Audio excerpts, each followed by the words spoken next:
আসসালামু আলাইকুম। সংবাদে আপনাদের সবাইকে স্বাগত জানাচ্ছি। আমি ফিরোজ তোহা। শুরুতেই আরবে কেবলস সংবাদ শিরোনাম। বাংলাদেশের সর্বশেষ গুরুত্বপূর্ণ আপডেট সংবাদে আপনাকে স্বাগত। শুরুতেই সংবাদ শিরোনাম, পরে বিস্তারিত। শুরুতেই জানাবো, নির্বাচনে কারা আসবে আসবে না সেই সিদ্ধান্ত নেয়ার ইখতিয়ার ইসির, বললেন বদিউল আলম। বাংলাদেশের নির্বাচন সংস্কার কমিশনের প্রধান ডক্টর বদিউল আলম মজুমদার বলেছেন, নির্বাচনে কারা আসবে কারা আসবে না, কারা যোগ্য বা অযোগ্য সেটা দেখার বা সিদ্ধান্ত নেয়ার এখতিয়ার প্রধান নির্বাচন কমিশন ইসির। এসব বিষয়ে আমাদের এখতিয়ারের বাইরে। এরপর জানাবো, রাজধানীর মোহাম্মদপুরে সেনাবাহিনীর অভিযানে গ্রেপ্তার ৫। মোহাম্মদপুরে তালিকাভুক্ত চাঁদাবাজ আলমগীর সহ তার ৫ সহযোগীকে গ্রেপ্তার করেছে সেনাবাহিনী। আজ আন্তঃবাহিনী জনসংযোগ পরিদপ্তর আইএসপিআর এর পাঠানো এক সংবাদ বিজ্ঞপ্তিতে সব তথ্য জানানো হয়েছে। এদিকে সচিবালয় বড় জমায়েত প্রশাসন ক্যাডারের কর্মকর্তাদের। উপসচিব পদে পদোন্নতির ক্ষেত্রে প্রশাসন ক্যাডার থেকে ৫০% এবং অন্যান্য ক্যাডার থেকে ৫০% কর্মকর্তারা সুযোগের সুপারিশের প্রতিবাদ জানিয়েছে প্রশাসন ক্যাডারের কর্মকর্তারা। জানাবো, ৩ সপ্তাহে রেমিটেন্স এলো ২৪,০০০ কোটি টাকার বেশি। চলতি মাসের প্রথম ২১ দিনে বৈধ পথে ২০০ কোটি ৭৩ লাখ মার্কিন ডলার সমপরিমাণ রেমিটেন্স বাংলাদেশে এসেছে, যা বাংলাদেশি মুদ্রায় ২৪,০০০ কোটি টাকা। এদিকে নাটোরে চুরির ঘটনাকে সাম্প্রদায়িক সহিংসতা বলে প্রচার করছে ভারতীয় মিডিয়া, বললেন প্রধান উপদেষ্টার প্রেস উইংয়ের কর্মকর্তা। নাটোরে শ্মশানঘাটের একটি ভোগ ঘরে সম্ভাব্য চুরির ঘটনায় এক ব্যক্তি নিহত হয়েছেন। এক্ষেত্রে নিহত ব্যক্তি সনাতন ধর্মাবলম্বী হওয়ার কোনো যাচাই বাছাই ছাড়াই পিটিআই সহ কিছু ভারতীয় গণমাধ্যম ঘটনাকে সাম্প্রদায়িক সহিংসতা হিসেবে প্রচার করছে বলে অভিযোগ করেছেন প্রধান উপদেষ্টার প্রেস উইং। এবং সর্বশেষ জানাবো, পানামা খাল নিয়ন্ত্রণে নেয়ার হুমকি ট্রাম্পের। বিশ্বের অন্যতম ব্যস্ত নৌপথ পানামা খাল নিয়ন্ত্রণে নেয়ার হুমকি দিয়েছে নবনির্বাচিত মার্কিন প্রেসিডেন্ট ডোনাল্ড ট্রাম্প। পানামার বিরুদ্ধে মার্কিন যুক্তরাষ্ট্রের জাহাজগুলোর উপর অতিরিক্ত শুল্ক আরোপের অভিযোগ তুলে এমন হুমকি দেন ডোনাল্ড ট্রাম্প। প্রিয় দর্শক, এতক্ষণ শুনছিলেন সংবাদ শিরোনাম, এবারে বিস্তারিত। তবে তার আগে বন্ধুরা, অনুরোধ থাকবে এই সংবাদটিতে একটি লাইক দিন। এই চ্যানেলে আপনি নতুন হয়ে থাকলে আমাদের সংবাদটি দেখতে দেখতে চ্যানেলটি সাবস্ক্রাইব করে রাখুন। কমেন্ট করে আপনার মূল্যবান মতামত জানিয়ে দিন বন্ধুরা, আপনি বিশ্বের কোন দেশ থেকে বা বাংলাদেশের কোন স্থান থেকে আমাদের সংবাদটি দেখছেন এবং শুনছেন। এবারে বিস্তারিত। নির্বাচনে কারা আসবে সেই সিদ্ধান্ত ইসির, আমাদের নয়, বললেন বদিউল আলম। নির্বাচন ব্যবস্থা সংস্কার কমিশনের প্রধান ডক্টর বদিউল আলম মজুমদার বলেছেন, নির্বাচনে কারা আসবে না বা কারা গ্রহণযোগ্য বা গ্রহণযোগ্য নয় সেটা দেখার বা সিদ্ধান্ত নেয়ার পুরো এখতিয়ার রয়েছে নির্বাচন কমিশন ইসির। এসব ব্যাপার আমাদের এখতিয়ারের বাইরে। আমাদের কাজ হলো নির্বাচনী ব্যবস্থা সংস্কারের ব্যাপারে প্রস্তাব দেয়া। রোববার দুপুরে চট্টগ্রাম জেলা প্রশাসকের কার্যালয়ে সম্মেলন কক্ষে নির্বাচন ব্যবস্থা সংস্কারের বিষয়ে এক মতবিনিময় সভায় সাংবাদিকদের প্রশ্নের জবাবে বদিউল আলম এসব কথা বলেন। এ সময় নির্বাচন ব্যবস্থা সংস্কার কমিশনের সদস্য তোফায়েল আহমেদ, জেসমিন টুলি, আব্দুল আলিম, চট্টগ্রাম জেলা প্রশাসক ফরিদা খানম সহ ঊর্ধ্বতন কর্মকর্তারা উপস্থিত ছিলেন। বদিউল আলম মজুমদার বলেন, নির্বাচনী ব্যবস্থা সংস্কার নিয়ে মানুষের মধ্যে যে আগ্রহ, আবেগ ও উচ্ছ্বাস সেটা আমরা উপলব্ধি করেছি। আমরা কোথাও গেলে মানুষ দুটি কথা জানতে চায়, তাদের মনের আকুতি ব্যক্ত করতে চায়, তারা বিভিন্ন প্রস্তাব দিতে চায়। ইমেইলে হাজার হাজার মানুষ মতামত দিচ্ছে। আমাদের সবার আকুতি একটি সুষ্ঠু নিরপেক্ষ নির্বাচন হোক, যার মাধ্যমে আমাদের গণতান্ত্রিক ব্যবস্থাটি একটি ভিত্তির উপর দাঁড়ায়। এটা জন আকাঙ্ক্ষা, যে সঙ্গে আমাদের আকাঙ্ক্ষা আমরা সততা ও নিষ্ঠার সঙ্গে প্রস্তাবগুলো দেব। মানুষের কাছ থেকে যেগুলো শুনেছি, আমাদের জ্ঞান বুদ্ধি অভিজ্ঞতা, সেগুলো ব্যবহার করে আমরা কতগুলো প্রস্তাব দিব, কিন্তু বাস্তবায়ন আমাদের দায়িত্ব নেই। সরকারের রাজনৈতিক দল নির্বাচন কমিশনের বাস্তবায়ন করবে।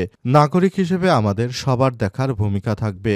জনগণ সুষ্ঠু নির্বাচন চায় উল্লেখ করে তিনি আরো বলেছেন, আমাদের কিছু অজানা আছে, তা আমরা জানতে চেয়েছি। তবে আপনারাও জানেন, আমরা জানি কি ঘটেছিল। প্রত্যেকটাই অবাধ সুষ্ঠু নির্বাচন দেখতে চান, আবার যেন এমন নির্বাচন না হয়, আবার যেন পুনরাবৃত্তি না ঘটে সেই যে অপরাধের এসব ঘটনা ঘটেছে, হত্যাকাণ্ড ঘটেছে, মানবতা বিরোধী অপরাধ, এবং সেই সঙ্গে আমাদের নির্বাচনী ব্যবস্থাকে নির্বাসনে পাঠিয়েছে এটার যেন অবসান হয়। রাজনৈতিক দলের পক্ষ থেকেও দায়িত্বশীল সুপারিশ এসেছে। আমরা চাই একটা সুষ্ঠু নিরপেক্ষ নির্বাচন হোক, দেশ সামনের দিকে এগিয়ে যাক, পূর্বের মতো কোনো ঘটনা না ঘটুক।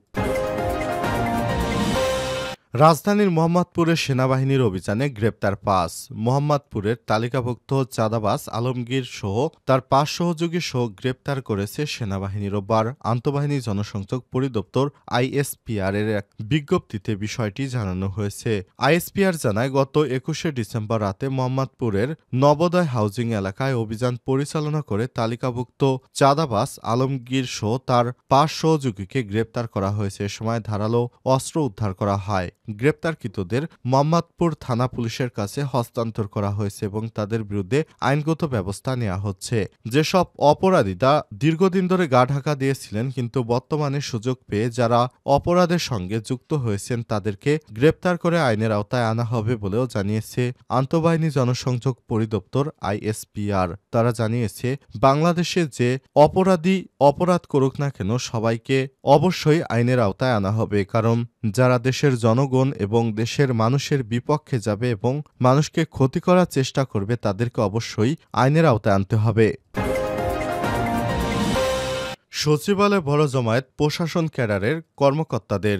উপসচিব পদে পদোন্নতির ক্ষেত্রে প্রশাসন ক্যাডার থেকে ৫০% এবং অন্যান্য ক্যাডার থেকে ৫০% কর্মকর্তাদের সুযোগের সুপারিশের প্রতিবাদ জানিয়েছে প্রশাসন ক্যাডারের কর্মকর্তারা। রোববার বিকেলে সচিবালয়ে কয়েকশো প্রশাসন ক্যাডারের কর্মকর্তারা প্রতিবাদ জানিয়ে জনপ্রশাসন সচিবের সঙ্গে দেখা করেন। পরে কর্মকর্তাদের একটি প্রতিনিধি দল জনপ্রশাসন মন্ত্রণালয়ের সিনিয়র সচিব এবং জনপ্রশাসন সংস্কার কমিশনের সদস্য সচিব ড মোখলেছুর রহমানের কাছে তাদের দাবি পেশ করেছেন। সচিব জানিয়েছে, চূড়ান্ত সুপারিশ দেওয়ার আগে প্রশাসন ক্যাডারের কর্মকর্তাদের সংগঠনের সঙ্গে আবার বসবে কমিশন। এরপর কারো মধ্যে ভুল বোঝাবুঝির সুযোগ থাকবে না। গত মঙ্গলবার সাংবাদিকদের সঙ্গে মতবিনিময় জনপ্রশাসন সংস্কার কমিশনের পক্ষ থেকে বিভিন্ন সুপারিশ তুলে ধরা হয়। ৩১শে ডিসেম্বরের মধ্যে সরকারের কাছে এই কমিশনের প্রতিবেদন দেওয়ার কথা রয়েছে। কমিশন সুপারিশের মধ্যে থাকছে জনপ্রশাসন উপসচিব ও যুগ্ম সচিব পদে পরীক্ষার মাধ্যমে পদোন্নতি,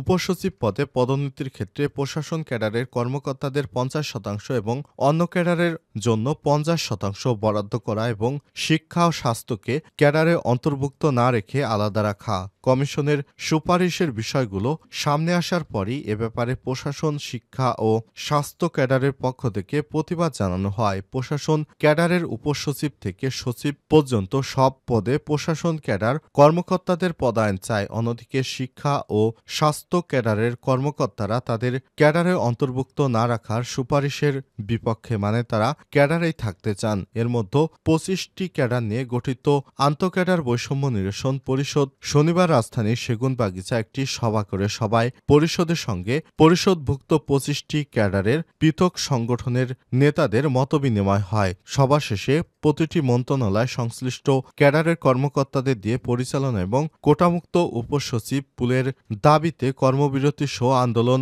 কর্মসূচি ঘোষণা করা হয়েছে। রোববার বেলা 11:30টার দিকে প্রশাসন ক্যাডারের অনেক কর্মকর্তারা সচিবালয়ে ৩ নম্বর ভবনের নিচে জড়ো হন। পরে সেখান থেকে তারা জনপ্রশাসন মন্ত্রণালয়ের দোতলায় অবস্থিত জনপ্রশাসন সংস্কার কমিশনের চেয়ারম্যানের দপ্তরের সামনে যান, কিন্তু বিপুল সংখ্যক কর্মকর্তা সেখানে স্থান সংকুলন না হয় তারা আশপাশে অবস্থান নেন। পরে প্রশাসন ক্যাডারের কর্মকর্তাদের সংগঠন বাংলাদেশ অ্যাডমিনিস্ট্রেটিভ সার্ভিস অ্যাসোসিয়েশন সভাপতি মোহাম্মদ আনারুল্লাহ, ঢাকা জেলা প্রশাসন তানবির আহমেদ সহ কয়েকজন কর্মকর্তা ৩ তলায় অবস্থিত জনপ্রশাসন মন্ত্রণালয়ের জ্যেষ্ঠ সচিব ও কমিশনের সদস্য সচিব মোহাম্মদ মোখলেছুর রহমানের সঙ্গে বৈঠক করেন এবং নিজেদের দাবি দেওয়া সচিবের কাছে তুলে ধরেন।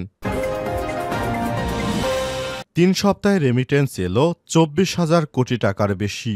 চলতি মাসের প্রথম ২১ দিনেই বৈধপথে ২০০ কোটি ৭৩ লাখ মার্কিন ডলার সমপরিমাণ রেমিটেন্স বাংলাদেশে এসেছে। এটি সর্বোচ্চ পরিমাণ। প্রতি ডলার হিসাবে ২৪,০০০ কোটি টাকার বেশি। রোববার ২২শে ডিসেম্বর বাংলাদেশ ব্যাংকের প্রকাশিত সর্বশেষ হালনাগাদ প্রতিবেদন থেকে সব তথ্য জানা গেছে। বাংলাদেশ ব্যাংকের তথ্য অনুযায়ী চলতি মাসের প্রথম ২১ দিনে রাষ্ট্রায়ত্ত ব্যাংকগুলোর মাধ্যমে দেশে রেমিটেন্স এসেছে 61,31,00,000, বিশেষায়িত একটি ব্যাংকের মাধ্যমে 7,73,00,000 মার্কিন ডলার, বেসরকারি ব্যাংকগুলোর মাধ্যমে $131,16,00,000, বিদেশি ব্যাংকগুলোর মাধ্যমে এসেছে $51,60,000 মার্কিন ডলার রেমিটেন্স। সে হিসেবে মোট $200,73,00,000 মার্কিন ডলারের সমপরিমাণ রেমিটেন্স এসেছে, অর্থাৎ দৈনিক গড়ে রেমিটেন্স এসেছে $9,55,00,000 বা 1,145 কোটি টাকা। চলমান 2024-25 অর্থ বছরে প্রথম মাস জুলাই এসেছে $191,37,70,000, আগস্টে এসেছে $222,41,50,000, সেপ্টেম্বরে এসেছে $240,47,90,000, অক্টোবরে এসেছে $240,2.40 বিলিয়ন,